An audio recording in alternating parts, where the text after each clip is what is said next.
Oh iya. Pada kesempatan ini mari kita tengok kembali tentang manfaat kita sholat berjamaah. Apakah manfaatnya itu?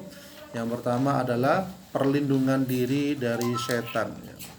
Jadi manfaat sholat berjamaah tidak hanya melipat gandakan pahala, tapi juga langsung melindungi diri dari kejahatan setan. Jadi setan berhati-hati dalam merusak ibadah umat Islam, terutama dalam hal sholat. Ya. Dalam sebuah hadis disampaikan, jika 3 orang di sebuah desa atau di padang gurun tidak membuat pengaturan untuk sholat secara berjamaah, setan pasti telah mengalahkan mereka. Maka jagalah sholat berjamaah, karena serigala memakan domba yang menyendiri, yang menjauh dari kawanannya. Jadi setan semakin takut ketika kita sholat berjamaah, ya, terutama di masjid atau di mushola. Kemudian yang selanjutnya adalah menghindari kemunafikannya.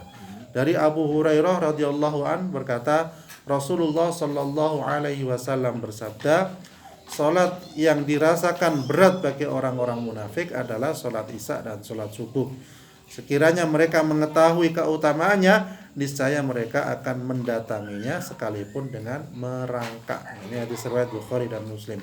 Jadi saking banyaknya pahala itu, terutama sholat isya dan subuh, ya. Karena 2 waktu ini sangat berat. Kadang kalau subuh bangunnya jam berapa, Pak? Oh, jam 4, alhamdulillah, ya. Kalau di sini setengah 5 sudah sholat, ya. Alhamdulillah, masya Allah, ya. Jadi itu pahalanya banyak, ya. Bahkan 2 rakaat sebelum sholat subuh itu pahalanya lebih baik daripada dunia seisinya. Jadi walaupun kita punya emas 1 gunung katakanlah, ya. Ada yang punya enggak? Belum, ya. Itu masih lebih baik sholat 2 rakaat sebelum sholat subuh. Saking banyaknya pahala itu tadi, ya. Jadi oleh karena itu, kalau kita ingin dapat pahala yang banyak, ya, kita sholat berjamaah. Dalam hadis yang lain juga disampaikan, barang siapa sholat isya secara berjamaah, maka seakan-akan dia melakukan sholat separuh malam. Oh, bayangkan, kuat tak kita sholat separuh malam? Tidak kuat, tidak mesti kuat, ya. Tapi ketika sholat isya berjamaah itu pahalanya sama dengan sholat separuh malam, ya. Kemudian barang siapa sholat subuh berjamaah, maka seakan-akan dia sholat seluruh malam. Masya Allah, saking besarnya. Jadi sholat pahalanya sholat subuh berjamaah itu seakan-akan kayak sholat satu malam. Kuat tak kita habis isya berdiri sampai subuh sholat? Nggak kuat. Ya, tidur, ya, ketondu, ya, ngantuk. Nah, ya. Kalau lihat TV aja ngantuk, ya. Itu. Artinya pahalanya banyak. Kemudian selanjutnya adalah tingkatkan kepuasan hidup, ya. Jadi studi ilmiah menunjukkan bahwa sholat berjamaah itu meningkatkan kesejahteraan psikologis, ya. Kita kan sering ketemu, ya, dibandingkan dengan sholat sendirian, ya. Kemudian selanjutnya adalah manfaatnya kesempurnaan Islam dan iman manusia. Apalagi sholat mana di Masjidil Haram, ya. Pengen, ya, kita semua sholat di sana, ya, Masjidil Haram, Madinah, masya Allah, ya. Pahalanya tambah banyak kalau di sana. Kemudian selanjutnya adalah, ya, meruntuhkan perbedaan sosial. Jadi yang sholat berjamaah itu siapapun berhak untuk katakanlah menduduki shaf pertama, entah itu pejabat, entah itu orang biasa, siapapun tidak ada bedanya ketika sholat telah didirikan, ketika sholat berjamaah, ya. Kemudian pahala yang selanjutnya adalah perlindungan manusia pada hari kiamat. Jadi manfaat sholat berjamaah itu kita akan mendapatkan perlindungan pada hari kiamat, ya. Jadi Allah Subhanahu wa taala akan melindungi umat yang pergi sholat berjamaah, ya, dari kesulitan hari pembalasan, ya. Jadi manfaatnya banyak. Kemudian sholat berjamaah itu manfaatnya juga pengampunan dosa, ya. Jadi ketika sholat berjamaah dosa-dosanya akan lebur. Ketika sujud lama dosa-dosanya akan lebur. Ketika rukuk lama dosa-dosanya pun akan berguguran. Ya, itulah manfaat ketika kita sholat bersama.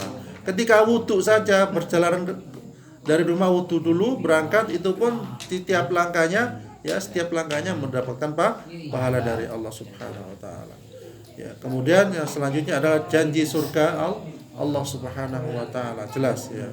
Ada 3 golongan yang semuanya dijamin oleh Allah taala, yaitu orang yang keluar untuk berperang di jalan Allah, maka ia dijamin oleh Allah hingga dia mewafatkannya lalu memasukkannya ke dalam surga atau mengembalikannya dengan membawa pahala dan ghanimah atau rampasan perang.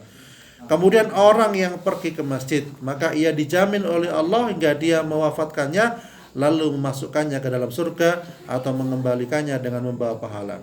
Dan orang yang masuk rumahnya dengan mengucapkan salam, maka ia dijamin oleh Allah ya. Jadi berangkat saja itu dijamin oleh Allah Subhanahu wa taala. Jika wafat dia mati syahid ya. Jika keluar rumah ya, kemudian masuk dalam rumahnya mengucapkan salam, itu pun juga diberikan pahala oleh Allah Subhanahu wa taala. Ya, jadi sangat mudah dalam Islam itu dalam kita mencari pahala. Jadi, oleh karena itu kita kalau pengen pahala yang besar, maka kita dianjurkan sholat bersama. Waduh, kok jauh masjidnya ya? Dari keluarga dulu enggak apa-apa. Ya. Misalnya masjidnya di sana ya, dari musola enggak apa, musola terdekat kita ya. Jadi itu sholat berjamaah. Kalau sholat sendirian 1, kalau berjamaah berapa? 27 700, Masya Allah ya. Walaupun cuma 2 orang tidak masalah ya, walaupun cuma 5 orang tidak masalah. Yang penting kita sholat berjamaah ya. Jadi pernah digambarkan itu ada orang, kisah ya, ada seorang yang dia tiba-tiba sering sholat ya, ketika itu kok tidak ada, dari kemana dia. Ditanya oleh Rasulullah, sahabat itu ternyata dia sudah meninggal dunia ya. Akhirnya sahabat bersama Rasulullah itu mengunjungi dia ya, orang yang biasa sholat berjamaah tadi. Ternyata ketika dikunjungi, perjalanan ke rumahnya itu berapa? 3 jam kurang lebih. Jadi Rasulullah bersama sahabat itu mengunjungi rumahnya, ternyata sampai 3 jam kurang lebih ya. Jadi seperti itu. Ketika sampai rumahnya, istrinya ngomong bahwa dia sudah wafat, dan ketika mau wafat itu dia ngomong, kenapa kok tidak lebih jauh? Kenapa kok tidak lebih jauh? Ya, ditanyakan kepada Rasulullah, apa maksudnya itu Rasulullah? Ya, makanya Rasulullah menjawab, dia bilang kenapa tidak jauh, ternyata Rasulullah menggambarkan pahalanya dia banyak karena perjalanan dari rumahnya ke masjid itu kurang lebih 3 jam. Ya. Sehingga dia bilang pengen pahala yang banyak, kenapa kok lebih jauh lagi gitu. Maksudnya supaya mendapatkan pahala yang banyak ya. Kemudian istrinya ngomong begini, kenapa tidak lebih bagus ketika meninggal itu. Ditanyakan kepada Rasulullah, apa itu maksudnya ya Rasulullah? Ya, maksudnya begini, jadi ketika dia berangkat ke masjid kedinginan ya, biasanya di dalam kan kadang baju yang bagus, di luarnya yang biasa kan ya gitu ya. Waktu itu ada orang yang kedinginan, dia lepas baju yang di luar yang biasa, dikasihkan kepada orang itu. Dan kata Rasulullah, dia mendapatkan baju yang bagus di surga itu. Ya, sehingga dia mengatakan baju jelek aja dikasih yang bagus, kenapa enggak yang dikasihkan yang di dalam yang bagus tadi itu, kata dia. Jadi seperti itu. Ya. Kemudian juga ketika dalam perjalanan ke masjid, dia ketika itu tidak ada tiga kata yang dikatakan ketika mau meninggal itu.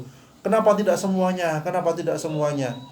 Ya, ternyata dijelaskan oleh Rasulullah ya, bahwasanya dia ketika pergi ke masjid itu ada orang yang kelaparan dan dia cuma bawa 1 roti ya, bawa 1 roti. Ternyata yang dikasihkan itu rotinya bukan semuanya tapi separuh. Itu aja mendapat balasan yang bagus dari Allah. Sehingga dia bilang ketika mau meninggal itu, kenapa enggak semuanya aja dikasihkan orang yang kelaparan tadi itu, sehingga pahalanya lebih banyak. Nah, itulah manfaat dari salat berjamaah itu, Allah akan memasukkannya ke dalam surganya Allah Subhanahu wa taala. Ya, semoga kita termasuk ahli surganya Allah Subhanahu wa taala. A'udzubillahi minasyaitonirrajim. Bismillahirrahmanirrahim. Alhamdulillahirabbil alamin. Amin. Allahumma anzil rahmata wal maghfirata wasyafa'ata wan ni'mata ila arwahik ya min kubur minal muslimina wal muslimat wal mu'minina wal mu'minat warfa' lahum darajat wa dha'if lahum hasanat wa kafir anhum sayyi'at wa adkhilhum jannata ma'al aba'i wal ummahat ya ayyatuhan nafsul mutmainnah irji'i ila rabbiki radiyatan mardiyah تقيا فادخلي في عبادي وادخلي جنتي ربنا هب لنا من أزواجنا وذرياتنا قرة أعين واجعلنا للمتقين إماما رب اجعلنا مقيم الصلاة ومن ذرياتنا ربنا وتقبل دعاء ربنا آتنا في الدنيا حسنة وفي الآخرة حسنة وقنا عذاب النار وصلى الله على سيدنا محمد وعلى آله وصحبه وسلم والحمد لله رب العالمين.